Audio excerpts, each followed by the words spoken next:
கடுமையான யாகத்தை செஞ்சு எனக்கு தெய்வத்தோட அருள் கிடைச்சிருக்கு, சாத்தானோட பலமும் கிடைச்சிருக்கு. இதெல்லாம் திவ்ய திருஷ்டி பூஜை செஞ்சதோட பலன். அப்படின்னா நாகன் இருக்கிற இடத்தை கண்டுபிடிக்க முடியுமா? கண்டுபிடிக்க முடியும் ருத்ரா. அவ எங்க இருக்கா, என்ன செஞ்சுக்கிட்டு இருக்கா, அவளுடைய எண்ணம் என்னங்கிறதெல்லாம் நிச்சயமா நம்மளால கண்டுபிடிக்க முடியும் ருத்ரா.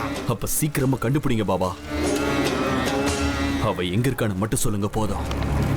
அவளை என்ன செய்யணுங்கிறத நான் முடிவு பண்ணிக்கிறேன். பொறுமையா இரு ருத்ரா, பொறுமை. எதிரிய நாம எவ்வளவு நெருங்குறோமோ அந்த அளவுக்கு எச்சரிக்கையா நாம ஒவ்வொரு அடியையும் எடுத்து வைக்கணும். ஒரு சின்ன அவசரமோ ஒரு சின்ன அலட்சியமோ நமக்கு எதிராக மாறக்கூடிய வாய்ப்பு இருக்கு. நீ அன்னைக்கு கொஞ்சம் பொறுமையா புத்திசாலித்தனத்தோட அந்த நாகராஜனை எதிர்த்து இருந்தா நாகமணி இன்னைக்கு நம்ம கையில இருந்திருக்கும். இப்படிப்பட்ட ஒரு கஷ்டமோ இப்படிப்பட்ட பிரச்சனையோ உனக்கு வந்திருக்காது. என்ன மன்னிச்சிருங்க பாபா.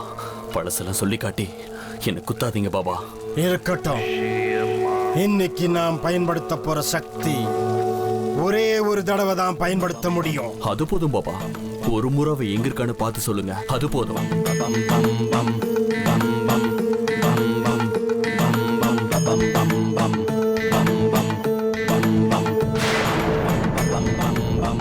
இச்சாதாரி அது சமீபத்துல தான் அவ மனிதர்களோட உலகத்துல பிரவேசிச்சிருக்கா. அவ உன்னுடைய குடும்பம் எங்க இருக்குன்னு தேடிக்கிட்டு இருக்கா.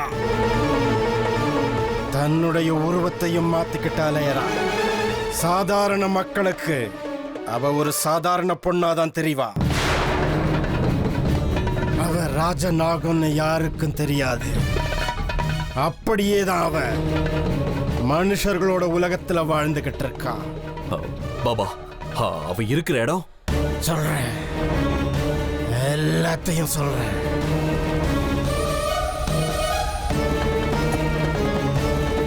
ஜெய் மகாகாளி.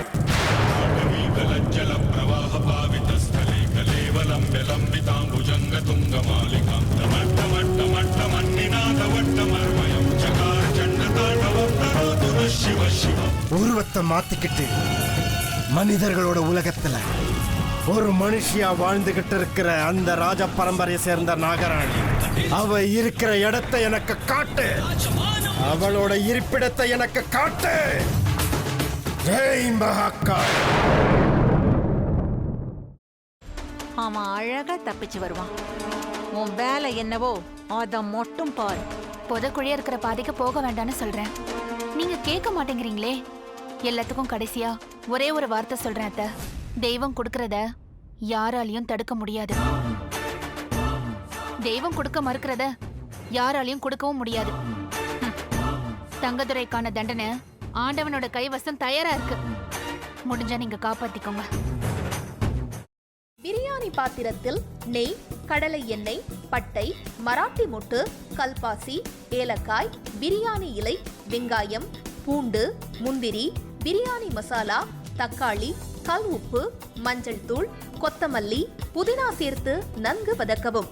பின்னர் மட்டன், தயிர், சிறிது தண்ணீர் ஊற்றி கலந்து அதனுடன் சீரக சம்பா அரிசி சேர்த்து கொதித்த பின் பச்சை மிளகாய், புதினா சேர்த்து இறுதியாக தம் போட்டு இறக்கினால் சுவையான கொங்கு நாடு வெள்ளை மட்டன் பிரியாணி தயார். இப்போ உனக்கு கால் உடைஞ்சிருக்கும்.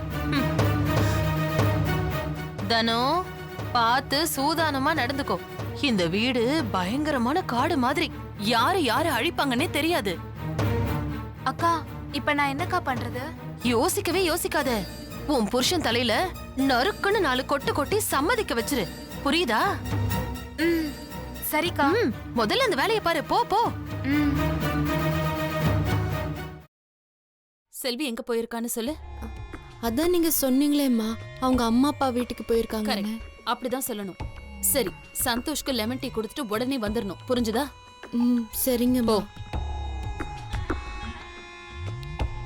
எப்படி? ஐயோ, உனக்கு கிரிமினல் மைண்ட் இல்லடி, நீயே கிரிமினல் தான் என் தங்கம். ஒரு நிமிஷம். இதோ வரேங்க. நல்ல லூசு குடும்பம்டாது, என்ன சொன்னாலும் நம்புதுங்க.